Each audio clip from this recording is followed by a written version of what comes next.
Congressman from New York, Mike Lawler, who was in attendance for Netanyahu's speech. Congressman, good morning. Welcome back to you. What was it like for you to be inside the chamber during this speech? Well, I think it was an extremely powerful moment in our history. Benjamin Netanyahu coming here for the fourth time to address a joint session of Congress in the aftermath of the terrorist attack of October 7th, and powerfully and pointedly reestablishing and reaffirming the relationship between the United States and Israel, and calling out, as you just played, the useful idiots who have been promoting the Hamas talking points, who have been protesting and are on the wrong side of history here. Number one, Hamas is a terrorist organization. And the fact that you had Americans yesterday taking down the American flag, burning it, and raising the Palestinian flag, some of these protesters holding Hamas flags, spray painting Hamas on monuments in Washington, D.C. It's disgraceful. And I think the Prime Minister made clear that this fight, Israel's fight, is our fight. Israel's victory will be our victory, and how important it is in this battle of good versus evil that we understand there is no moral equivalency here.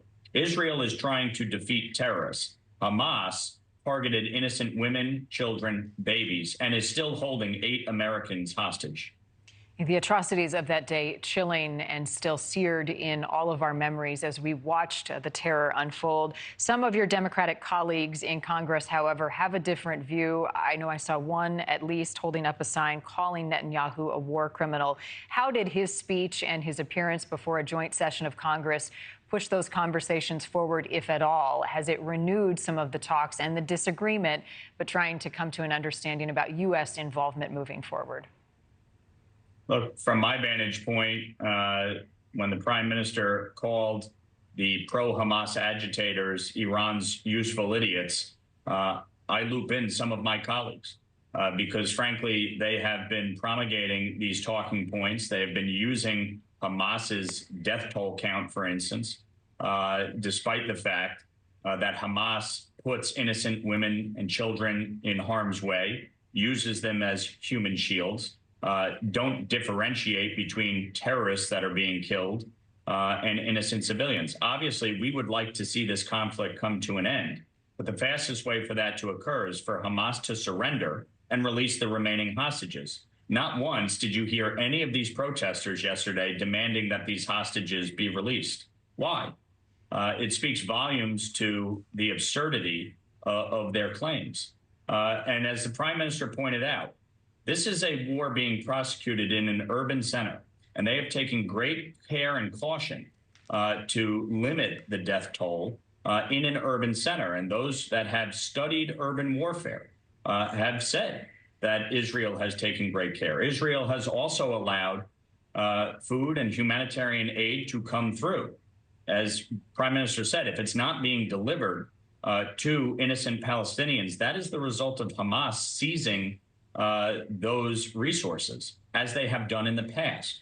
So we would like this to come to an end. We'd obviously like to have long-term lasting peace between Israel and the Palestinians.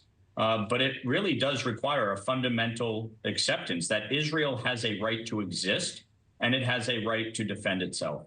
And if we can get there, then I think we can ultimately have peace. It begins with meeting with the president, vice president, and former president in Florida tomorrow. He's definitely hedging his bets. Congressman Mike Lawler, thank you for your time, sir. Thank you. Thank you for watching. Go to NewsNationNow.com to find NewsNation on your television provider. And don't forget to click the red subscribe button below to get more of NewsNation's fact-driven, unbiased coverage.